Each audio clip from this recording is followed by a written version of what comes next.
to see the 3-time Defensive Player of the Year, Aaron Donald, Super Bowl champion. All right, we'll put this on you right here, big fella. Yeah, let's get you set up.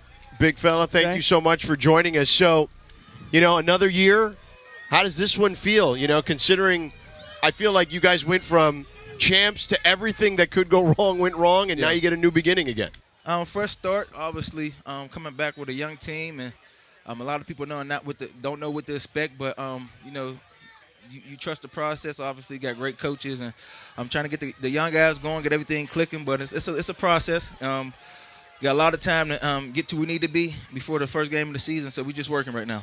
So I was saying earlier, guys like Stafford, Cooper Kupp, even Coach McVay, and I just put you into this group, have something to prove. George said, "Well, does Aaron Donald really have something to prove?" Not individually. No, I do. You don't want to play on some crappy team. No, seriously. Like when I say. But what do you have to prove then? If you said you do, right? Well, you got to think.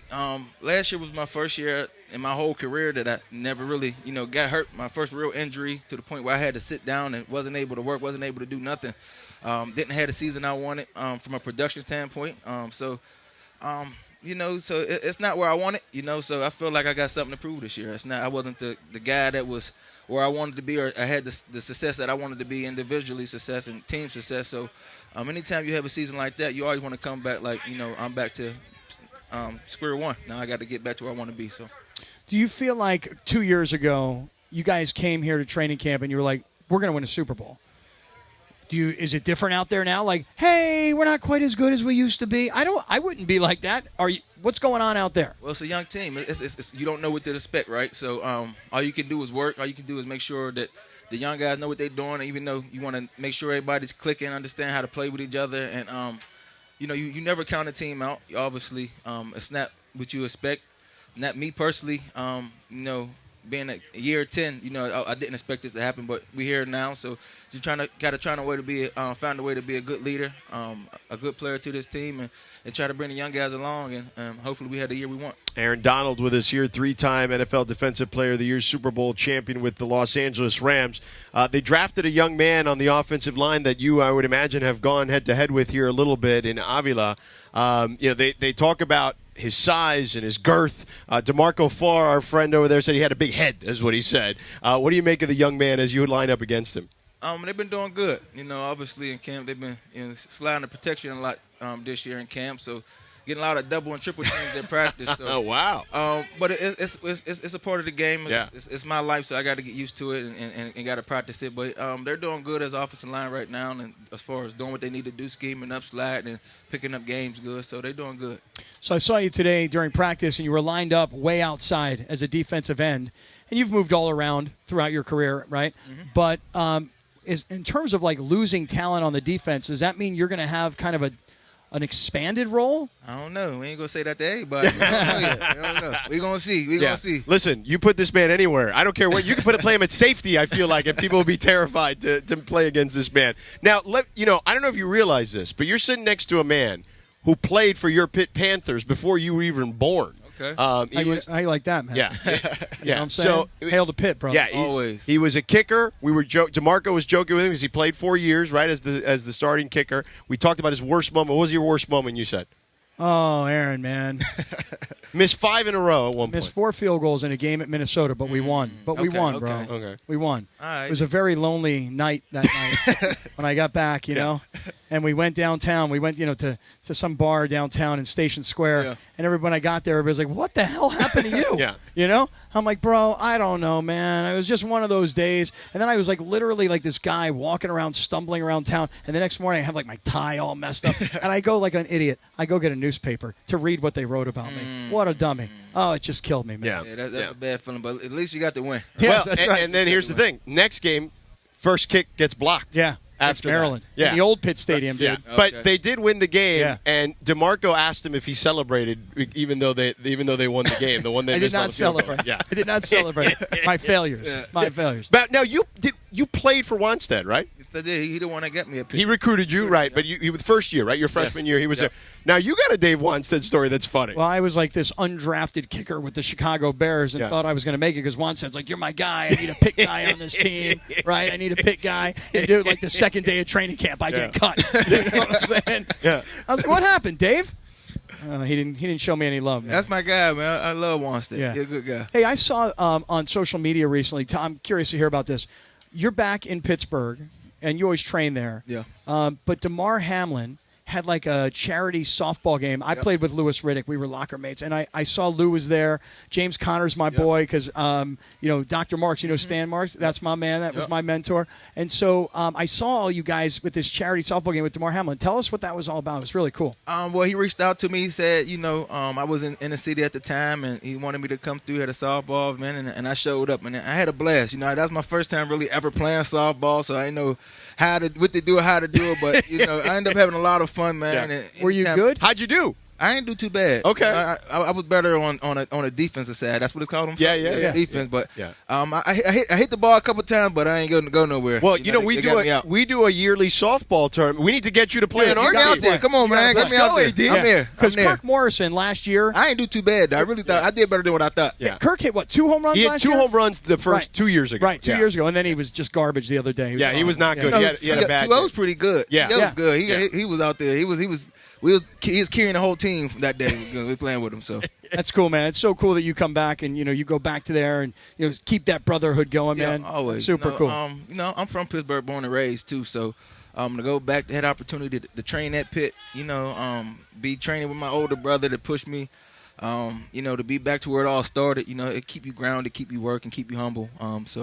It's a blessing to have the opportunity to do something. And then you got to play. You got to play for Sean, who obviously you have a long-standing relationship. It's good to have him back in the fold, right? And I would imagine you and him have had a lot of conversations about that recently. A lot. Obviously he's a great coach, but he's a better person. I love him more just because of who he is as a person. It ain't always about football. Obviously there's a lot of things that go on outside of football, and he always checking up on me, making sure I'm good, and he's always there for me. So I appreciate him more for what he do like that. Obviously he's an amazing coach, amazing leader, but who he is as a person, how he's always been there for me, understand what I be going through at times. I love him to death, so I appreciate him. Let me ask you this. Everybody sees you today, Super Bowl champion, all the accolades, the money, et cetera, right? But at what point in your career, is there ever a point in your career where somebody said to you, you can't play defensive line? You don't got the right body for it, man. You're too short to play defensive line. I mean, did you have to fight through that you are a different type of player at that position? Well, came out of high school. Obviously, I didn't get the offers I wanted. They didn't think I was big enough. You get to college, have success, then it's time to get drafted. I know you get to probably rush the passer, but I don't think you'll be able to stop the run in this league. And then you get drafted, and you had the success you have, and you kind of, shut the haters down and all that, but I never let it get into my head. I always was like, I just got to just keep working. Obviously, I ain't did enough on the field for them to stop saying that. So you just play the game at a high level. Don't worry about what people saying outside, and you just stay focused, and you really putting the body of work in. The things you can accomplish, the things that you can do is endless. I'm a living testimony of it. Just hard work pay off. I never expected to, always wanted to be good, be great, but I surpassed anything I ever thought just from putting the body of work in and being here today. Year 10, 32 years old, started playing football when I was 5 years old. So to be here today, living my dream, just blessed. That's amazing, no question about it. What an incredible career. Now, one last thing before you go, okay? My guy here, Scott, okay, was on the CBS sideline for a game back at the old Coliseum when you guys were playing there, and it was you and your guy Shady McCoy. So he's got a picture he wants to show you here of the three of you. So here's what happened. On the Friday before the game, I said to you in the meeting, I said, hey, man, after the game, you mind if we take a picture? Because my boy E.J. Borghetti, that's my guy. Who runs sports information back at Pitt, he said, get a picture with these guys. It's good for our records to have all these Pitt guys. Yeah. So we took a picture. Now, do you remember if you won that game or lost that game? Against the Bills, yeah. No, we lost that game. You do remember? Yeah. Okay. Well, I grabbed you afterwards. I felt like such a jerk, too. I was like, oh, my God, what a jerk I am. I'm going to ask him to take a picture. You actually look like you have quite a nice smile. I know here. You do. You're very happy there. Now, you do not look happy at all.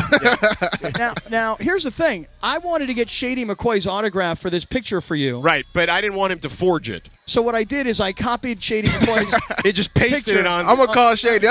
Shady's my brother, man, so I'm going to reach out to AD to sign this shit. Yeah. So it's okay. We got it. We'll dump it. Don't worry about it. So Greg here says to me, are you going to show up at training camp and ask Aaron Donald for an autograph? I said, no, man. I'm going to give him an autograph. He can frame this and put it on. Would you like an autograph, young fella? Please, There man, you go. I From would a love pit man that. to a pit man. Yeah, There you the go. hell the pit. I would love to. Okay, There all you right, go. all There you right. go. I got one for you right here. There you go. All right. Now, are you going to sign the one with the helmet? I'm going to sign it right here. Yeah. My man. Yeah. I'm gonna get Shady to sign it too. H2P. Yeah. Okay. Yeah. Okay, there you go. There you That go. is for you. That is Appreciate my you. gift from me to you at the start of training camp.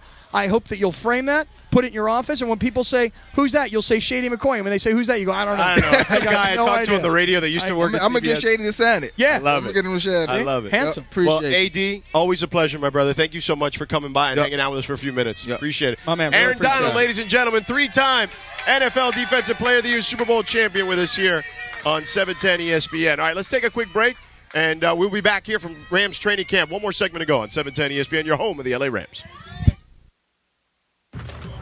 This is the Rams Training Camp Special. Hi, this is Cam Makers of your Los Angeles Rams. Whose house? Rams house.